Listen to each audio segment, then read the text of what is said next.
There are actors who find range, and then there's Scarlett Johansson, who, by the looks of it, wakes up in a different genre every morning. She's played so many archetypes, traversed several genres, and all of it feels authentic. Her filmography reads like a flex, one long reminder that she's not afraid to take risks, to get you invested in the journey of her, even when the script does a terrible job of that. Her characters run through the entire emotional spectrum, as if she's always trying to cross off a checklist of what her capabilities are for future directors. She doesn't overplay emotion. She compresses it. She can hold silence like it's dialogue, turn detachment into tension, and make intimacy feel like a weapon. So, let's talk about the actress who can make you cry, question your humanity, and laugh within the same decade. Because when Scarlett Johansson is in her element, she makes everyone else look like they're still learning the basics of what acting is. Before Scarlett Johansson was rewriting the sci-fi genre, or emotionally devastating you with a phone call, she was doing what most young actresses in Hollywood were told to do, blending into the background noise of glossy mid-budget comedies. The Perfect Score, released in 2004, is a perfect snapshot of that era. One of those early 2000s teen ensemble flicks that tried to turn standardized testing into high-stakes rebellion. Johansson plays Francesca, a disillusioned student turned reluctant accomplice, and even there, buried under cliché dialogue and corny MTV editing, you can already see flashes of someone who doesn't belong in this genre. She's too self-aware, too introspective, where everyone else is doing sitcom-level acting because that's all they need to bring to the table. She's holding eye contact a beat too long, responding like she's actually listening instead of waiting to talk. The film doesn't deserve her, but you start to get that magnetic presence that would later define her career, that uncanny ability to make silence louder than dialogue. A couple years later, you move to Scoop, Woody Allen's murder mystery rom-com, where Johansson somehow makes neurotic journalism sound sexy. Picture 50 Shades of Grey, but with an actually competent female lead. And I only say that because this script isn't miles ahead of that. The difference is her charm. She's awkward, clumsy, and oddly confident. Her timing is so precise you almost forget how paper-thin the script is. It's one of the first glimpses of her comedic rhythm. She has this deadpan delivery that doesn't reach for laughs. You can tell she's learning how to control a scene, how to command attention. There's something magnetic about watching her play a character who's technically dumb, but played by an actress who clearly isn't. It's an early sign of what would become her greatest strength. She always plays characters who act as though they're a few steps ahead of everyone else. By the time you get to the Black Dahlia, that shift becomes undeniable. It's a noir film trying very hard to be LA Confidential and failing miserably at doing so, but Johansson elevates it anyway. She utilizes that tragic femme fatale archetype with this modern awareness, playing the idea of the beautiful distraction. The camera loves her because she knows what to do with it. This is where her range first starts to look promising, taking something dated, melodramatic, and dead on arrival, and inject it with something alive. The 2010s is when she became a breakout star, going for blood with movies like The Prestige and Iron Man 2. Stepping into the MCU is hands down the most gorgeous femme fatale of her generation, and Lost in Translation is where Scarlett Johansson stopped performing and just started being. It's the first film where she feels like she's not playing a character at all, but rather capturing a fleeting state of mind, a disorienting in-between space between youth and adulthood, between meaning and numbness. She was only 19 when she shot it, yet she carried herself with the weight of someone twice her age and the uncertainty of someone half it. Her Charlotte is trapped in one of those existential hangovers that no one warns you about. The moment after you get everything you thought you wanted and realize none of it matters. You see that when she looks out at the Tokyo skyline, or when she pauses before answering Bill Murray, and the half-smile that dies before it reaches her eyes. It all speaks louder than any line of dialogue could. She plays confusion like a melody. The performance breathes, drifts, and aches with the kind of realism that can only come from someone who's actually lived inside that silence. The gentleness in her portrayal never feels forced, even when the film starts to feel a bit pretentious. Sofia Coppola observes her character closely, and she gives it everything by doing almost nothing. It's all about these micro-expressions that tell you everything you need to know, like the way her eyes search Murray's face for some proof that someone else understands her, the way she lingers on the possibility of connection just long enough for it to hurt. You could strip away every word of the screenplay and still feel her story. She chooses to let her emotions find her. Lost in Translation is Johansson's breakout, her soul suspended in cinematic amber. Under the Skin is where Johansson builds on this momentum. A film that tests how much emotion can exist in silence, how much humanity can bleed out of something that isn't human. She plays an alien who lures men to their deaths. But what she's really playing is curiosity, the slow, terrifying realization of consciousness. The movie gives her almost no dialogue, no exposition, nothing to hide behind. It's all in her movement. The way she tilts her head when observing a stranger, the way she walks just a little too still, like she's trying to imitate life but doesn't quite know the rhythm yet. And as she starts to understand what it means to feel, you see that understanding completely shatter her worldview. Her face becomes this battlefield between two instincts, the predator she was made to be and the human she's learning to become. Few performances can make you empathize with something so alien, but Johansson does it by erasing all ego. It's about surrendering to emptiness. There are entire stretches where she's just looking, absorbing, becoming, and somehow it feels monumental. By the end, when the hunter becomes the hunted, she's barely recognizable, a ghost of the being we met. Under the Skin is all about embodiment. It's about watching an actress dissolve into atmosphere and come back as something unnameable. Enter Ghost in the Shell, a film that critics love to hate, but one where Johansson delivers something wonderful. Say what you want about the adaptation not lining up with the source material, but her major is fascinating precisely because she's caught between machine and memory. She internalizes everything. Her movements are mechanical, but her eyes are searching, desperate for fragments of the human she used to be. The irony is that this movie, for all its controversy, might be one of the best showcases of her physical intelligence. Every gesture feels coded, every blink feels deliberate, as if she's testing her own programming, and when she does show emotion, it hits harder than any action scene. The movie may not live up to its potential, but she does. You can feel her wrestling with what it means to be conscious, to have a soul, to be alive in a body that doesn't belong to her.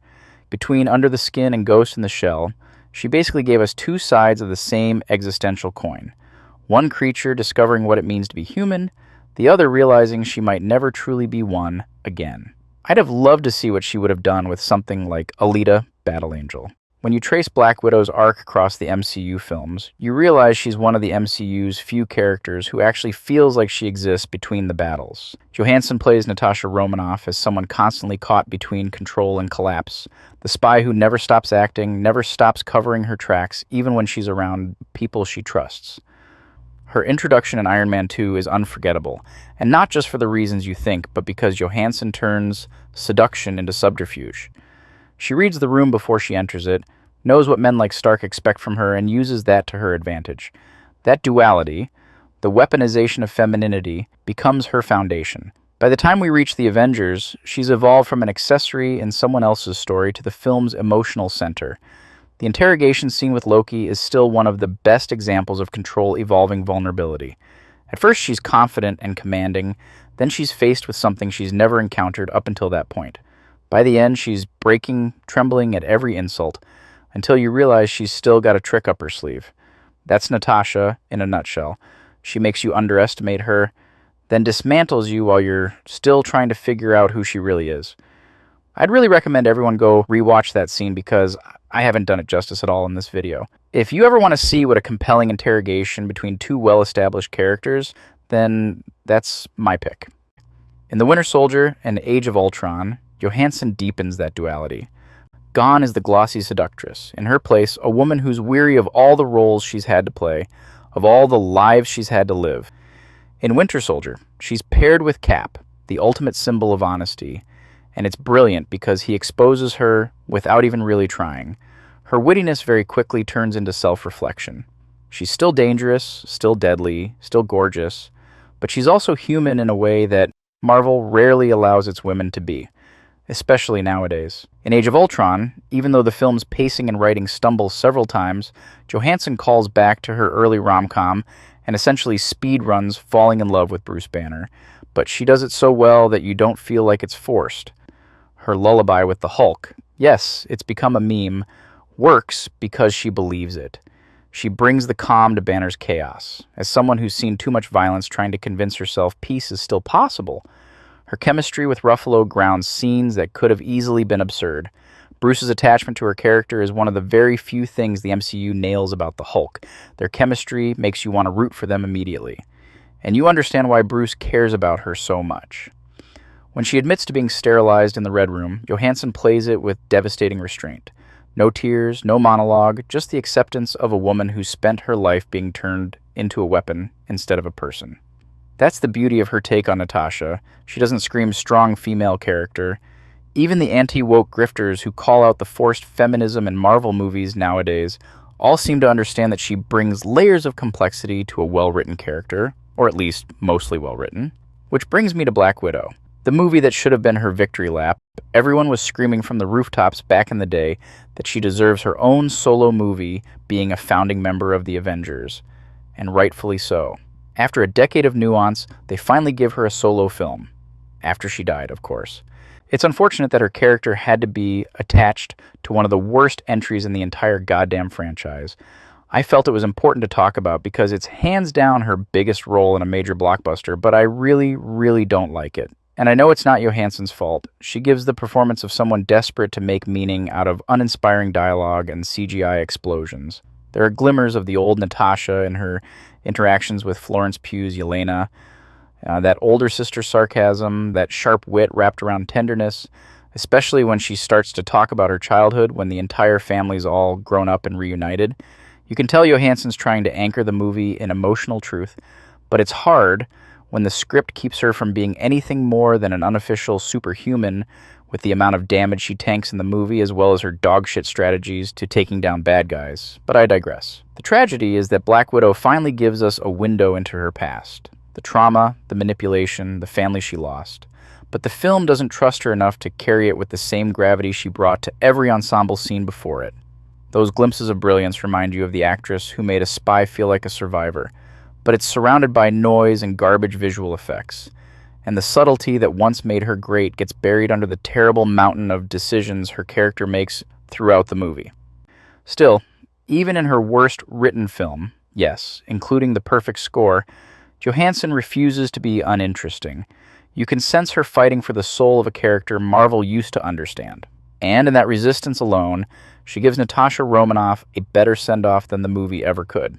Marriage Story brings her back to her roots. No stunts, no heroics, no armor, just raw human fragility. As Nicole, she aims to expose the exhaustion that comes with trying to be the perfect partner in a relationship that's gradually falling apart. There's something almost surgical about how she performs heartbreak.